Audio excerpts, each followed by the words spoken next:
छठी विधानसभा, इसका कार्यकाल कितना रहा? तो आपको पता है कि पांचवी विधानसभा का कार्यकाल रहा 1972 से लेकर 1977 तक, 1972 से लेकर 1977। जबकि जो छठी विधानसभा था, छठी विधानसभा, इसका कार्यकाल कितना रहा? तो इसका कार्यकाल रहा 1977 से लेकर 1980, यानी 2 वर्ष इसका कार्यकाल रहा। तो ये भी पूछा जा सकता है कि कौन सी विधानसभा का कार्यकाल 2 वर्ष रहा? तो छठी विधानसभा का कार्यकाल 2 वर्ष रहा। तो इसको तारीख के रूप में हम देखें तो 22 जून 1970 से लेकर इसका कार्यकाल रहा 16 फरवरी 1980 तक। 22 जून 1977 से लेकर 22 जून 1977 से लेकर 16 फरवरी 1980 तक इसका कार्यकाल रहा। कौन सी विधानसभा का? छठी विधानसभा का कार्यकाल रहा। तो कई बार कार्यकाल को लेकर भी क्वेश्चन पूछ लिया जाता है, तो आपको इसको भी ध्यान में रखना है। उसके बाद हम देखते हैं कि जो छठी विधानसभा है, इसमें कुल सीटें कितनी थी? तो आपको पता है कि दूसरी विधानसभा तक सीटें रही 160, दूसरी विधानसभा में 160 से बढ़ाकर सीटें कर दी गई 176। उसके बाद में चौथी विधानसभा तक सीटें रही 176। उसके बाद में चौथी विधानसभा में 176 से सीटें कितनी कर दी गई? 184। तो चौथी और पांचवी विधानसभा में सीटें रही 184। उसके बाद में संशोधन करके विधानसभा की सीटों में फिर बढ़ोतरी की गई, छठी विधानसभा में सीटें कर दी गई 200, जो कि वर्तमान तक अभी विधानसभा में सीटें हैं कितनी? 200। यानी हमारे राजस्थान विधानसभा में कितनी सीटें हैं? तो वो कंप्लीट सीटें हैं 200। हमें जो जिस पर विधानसभा चुनाव होता है वो कितनी सीटों पर होता है? तो 200 सीटों पर विधानसभा चुनाव होता है। अभी वर्तमान तक 200 विधानसभा सीटों पर चुनाव होता है राजस्थान में। छठी विधानसभा के बाद सीटों में कोई परिवर्तन नहीं आया। तो इसकी सीटें कितनी थी? सीटें 200 कर दी गई। कितनी कर दी गई? सीटें 200 कर दी गई। अब इसके बाद में देखते हैं कि इसमें जो चुनाव का परिणाम था वो क्या रहा। आपको पता है कि कांग्रेस का जो बहुमत है वो कौन सी विधानसभा में? पांचवी विधानसभा में हमें देखा कि 145 सीटें उसको प्राप्त हुई। जबकि चौथी विधानसभा में कितनी सीटें प्राप्त हुई? 89 सीटें प्राप्त हुई। और विपक्ष में दल रहा उसको चौथी विधानसभा में 48 सीटें प्राप्त हुई, जो कि स्वतंत्र पार्टी था। उसके बाद में पांचवी विधानसभा में स्वतंत्र पार्टी को कितनी सीटें प्राप्त हुई? 11 सीटें प्राप्त हुई। अब उसके बाद छठी विधानसभा में जो दल निकल कर सामने आया, तो वो कांग्रेस को पछाड़ते हुए जनता पार्टी के द्वारा 161 सीटें प्राप्त की गई, 151 सीटें प्राप्त की गई। चुनाव का परिणाम रहा, चुनाव परिणाम, परिणाम क्या रहा? तो जनता पार्टी के द्वारा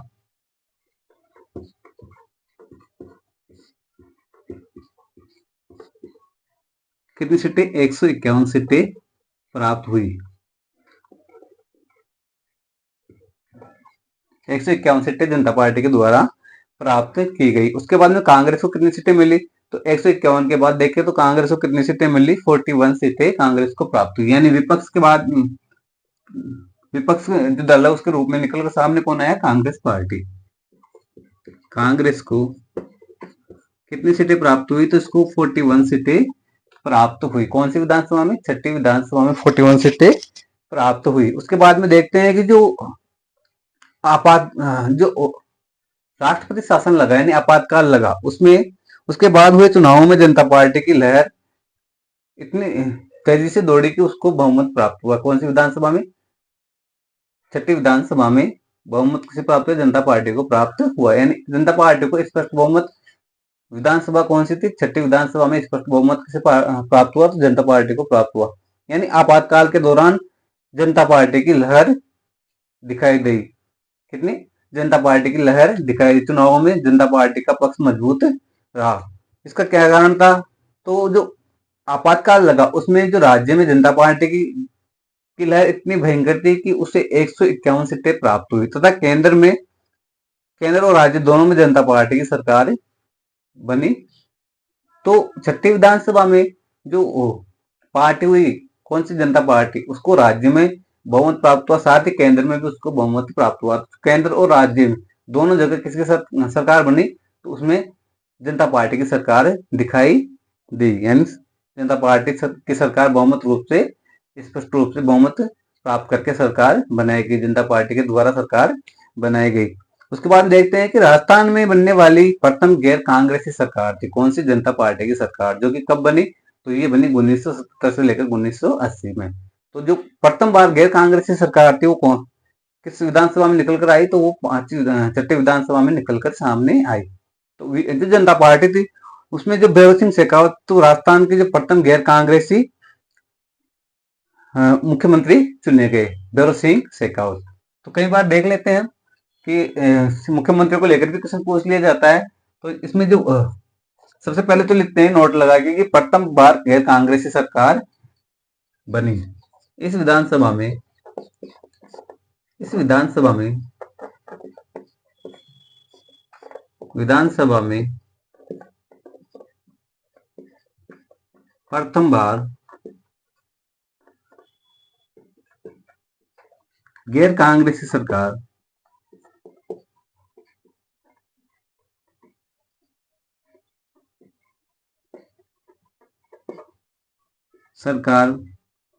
बनी। साथ ही केंद्र व राज्य में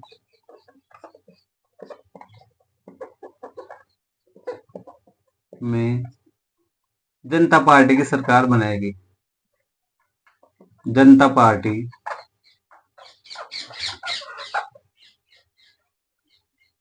के द्वारा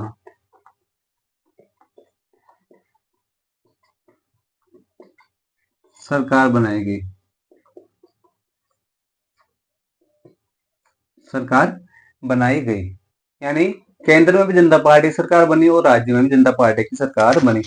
जबकि जनता पार्टी जो राज्य में जनता पार्टी की सरकार बनी तो उसमें जो मुख्यमंत्री के रूप में चेहरा निकलकर सामने आया वो कौन सा था, भैरव सिंह शेखावत का चेहरा निकलकर सामने आया। राज्य में प्रथम बार गैर कांग्रेसी मुख्यमंत्री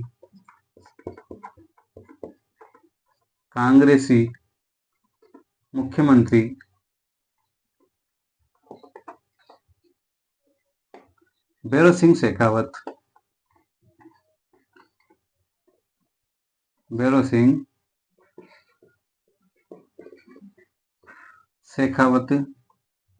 को बनाया गया।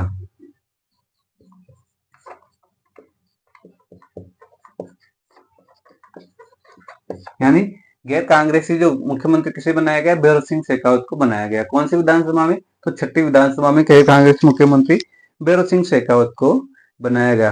अब इसमें देखते हैं कि जो छठी विधानसभा इसमें प्रोटेम स्पीकर किसे नियुक्त किया गया।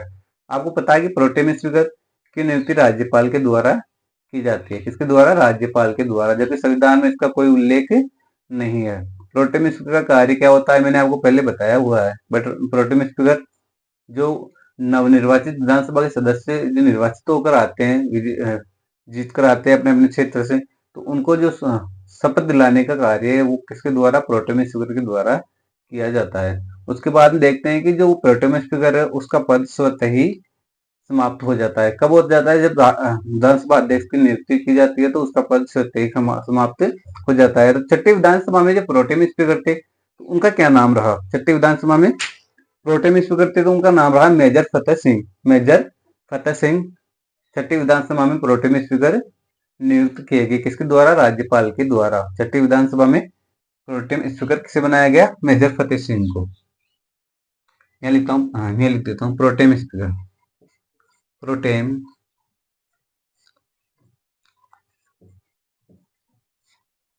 मेजर फतेह सिंह।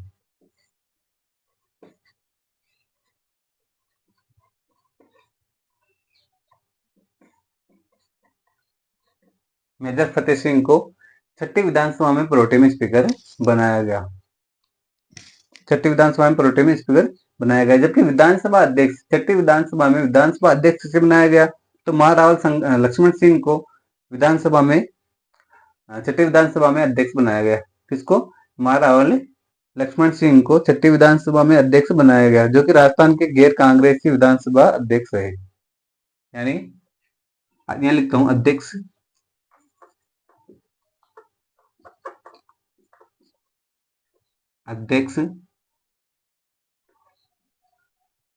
किसे बनाया गया, महारावल लक्ष्मण सिंह को।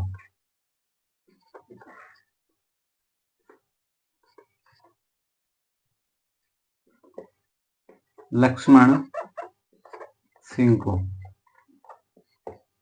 जो महाराव लक्ष्मण सिंह थे ये प्रथम गैर कांग्रेसी अध्यक्ष नियुक्त किए गए। प्रथम गैर कांग्रेसी विधानसभा अध्यक्ष नियुक्त किए गए। प्रथम गैर कांग्रेसी विधानसभा अध्यक्ष। कांग्रेसी विधानसभा अध्यक्ष। तो कई बार क्वेश्चन पूछ लिया जाता है कि प्रथम गैर कांग्रेसी विधानसभा अध्यक्ष किसे बनाया गया, तो वो महाराव लक्ष्मण सिंह को बनाया गया। कौन सी विधानसभा में बनाया गया, तो छठी विधानसभा में बनाया गया। साथ ही और किसे बनाया गया, तो वो था गोपाल सिंह। और कौन था, गोपाल सिंह, इसे भी अध्यक्ष बनाया गया। गोपाल सिंह कई बार पूछ लिया जाता है, तो इनके नाम भी ध्यान में रखना। इनको अध्यक्ष बनाया गया, जो कि प्रथम गैर कांग्रेसी अध्यक्ष थे। छठी विधानसभा थी, ये आपको पता है कि इसका कार्यकाल कितना था, तो इसका कार्यकाल 1970 से 1980 तक रहा। क्यों रहा, क्योंकि ये विधानसभा अपने कार्यकाल, जो कि आपको पता है कि कार्यकाल कितना होता है विधानसभा का, तो वो होता है 5 वर्ष। तो अपने 5 वर्ष के कार्यकाल से पूरी ये विधानसभा भंग कर दी गई। अपने कार्यकाल से पूरी ये विधानसभा भंग कर दी गई, तो इसीलिए इस विधानसभा का कार्यकाल कंप्लीट नहीं हो सका। तो पहली विधानसभा थी है जिसे भंग किया गया। तो कई बार क्वेश्चन पूछ लिया जाता है कि कौन सी विधानसभा को कार्यकाल से पूरी भंग कर दिया गया, तो कौन सी विधानसभा थी, छठी विधानसभा थी जिसे भंग कर दिया गया। और भंग करने के बाद मध्यावधि में दोबारा चुनाव करवाए गए। तो इस बात को जरूर ध्यान रखना है कि कौन सी विधानसभा का या फिर कौन सी विधानसभा को भंग करके मध्यावधि अवधि में चुनाव करवाए गए, तो कौन सी विधानसभा थी, छठी विधानसभा को भंग करके मध्यावधि अवधि में चुनाव कर, यानी बीच में ही चुनाव करवा लिए गए। उसके बाद में देखते हैं कि राष्ट्रपति शासन जो तीसरी बार लगा वो कौन सी विधानसभा में लगा, तो वो लगा राष्ट्रपति शासन जो तीसरी बार लगा वो भी छठी विधानसभा में ही लगाया गया। कब लगाया गया, 1980 में लगाया गया। 1980 में लगाया गया। यानी मैंने आपको पहले बताया था कि राजस्थान में कितने बार, लगभग 8 से ऊपर बार राष्ट्रपति शासन लगाया जा चुका है। तो आपको इस बात को ध्यान में रखना है, विशेष करके तीसरी बार पहली बार, चौथी विधानसभा में दूसरी बार, पांचवी विधानसभा में, और तीसरी बार राष्ट्रपति शासन लगा छठी विधानसभा में। अब राष्ट्रपति शासन का की जो अवधि है वो कब रही, तो उसका जो दिनांक के हिसाब से देखें तो हम वो रही 16/2/1980 से लेकर 5/6/1980 तक। यानी यह लिखता हूं, तीसरी बार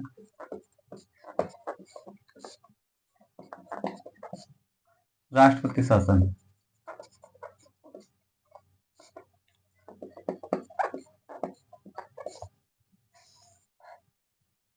लगाया गया। अवधि क्या रही इसके, 16/2/1980 से लेकर 16/2/1980 से लेकर इसकी अवधि रही कितनी, 16/2/1980 से लेकर इसकी अवधि रही 5/6/1980। 5/6/1980 इसकी अवधि रही। किसकी, यानी ये जो राष्ट्रपति शासन लगा तीसरी बार, इसकी अवधि रही। तो ये छठी विधानसभा हमारी कंप्लीट होती है। तो हमने देखी चौथी विधानसभा, पांचवी विधानसभा और छठी विधानसभा। अब जो हमारी नेक्स्ट क्लास होगी उसमें देखेंगे सातवीं विधानसभा, आठवीं विधानसभा और नवीं विधानसभा। इस प्रकार हम 3-4 क्लासों में हम कंप्लीट विधानसभा पढ़ लेंगे। क्वेश्चन को आप देखना, उठाकर क्वेश्चन आए हुए हैं इन्हीं टॉपिक से, इसी बार क्वेश्चन नहीं गया है। तो RKY PCS क्लास पर आप विश्वास कर सकते हैं, जो कि आपके साथ बिल्कुल जुड़ा हुआ है। आपको हर वक्त, आप किसी भी तरह की जो अगर कंटेंट उपलब्ध नहीं होता, तो RKY PCS क्लास का जो टेलीग्राम चैनल है उस पर आप जाकर सर्च कीजिए RKY PCS क्लास टेलीग्राम। तो उसके हिसाब से आपको उस टेलीग्राम के ऊपर अगर आप मैसेज करोगे तो आपको कंप्लीट रूप से PDF अवेलेबल करवा दी जाएगी। इसकी PDF है, इसका वीडियो ये भी उसके ऊपर सेंड किया जा रहा है। तो RKY PCS क्लास के साथ जुड़े रहिए, अपने दोस्तों को शेयर कीजिए, लाइक कीजिए और RKY PCS क्लास को सब्सक्राइब कीजिए। दोस्तों RKY PCS क्लास आपके लिए कंप्लीट रूप से सिलेबस करवाएगा। SST का करवाएगा, सेकंड ग्रेड का, RS का, और साथ ही थर्ड ग्रेड के साथ PSI का भी सिलेबस कंप्लीट रूप से करवाया जाएगा। अभी हाल फिलहाल जो क्लासेस चल रही है वो थोड़ा वीकली प्रॉब्लम थी, या फिर जो प्रॉब्लम हुई उसकी वजह से क्लास नहीं हो पा रही, लेकिन क्लास जल्दी ही रेगुलर कर दी जाएगी। क्लासों में कोई गैप नहीं दिया जाएगा। जो भी टॉपिक पे पढ़ा रहे हैं आपको वो कंप्लीट रूप से आपके लिए सफिशिएंट है। तो RKY पीसीएस क्लास को सब्सक्राइब कीजिए, अपने दोस्तों के पास शेयर कीजिए और ज़्यादा से ज़्यादा अपने दोस्तों को जोड़ने की कोशिश कीजिए। कहते हैं ना कि रखो हौसला वो मंजिल भी आएगा, प्यासे के पास चलकर समुद्र भी आएगा। थक कर ना बैठे मंजिल के मुसाफिर, मंजिल भी मिलेगी और मिलने का मजा भी आएगा। दोस्तों लगातार मेहनत करते रहना है, अपने गोल को ध्यान में रखकर मेहनत करना है, बस हार नहीं माननी है। यानी इम्पॉसिबल को बिल्कुल नहीं आने देना है, ओनली पॉसिबल को ही रखना है। हमें पॉसिबल को ध्यान में रखना है, इम्पॉसिबल से हमारा कोई मतलब नहीं है। तो एक ना एक दिन हमारा गोल हमें जरूर प्राप्त होगा। तब तक के लिए धन्यवाद। बड़ों का सम्मान कीजिए, छोटों को प्यार दीजिए, अपने व्यक्तित्व इस प्रकार विकसित कीजिए कि महिलाएं आपके साथ सुरक्षित और सम्मानित महसूस करें। धन्यवाद।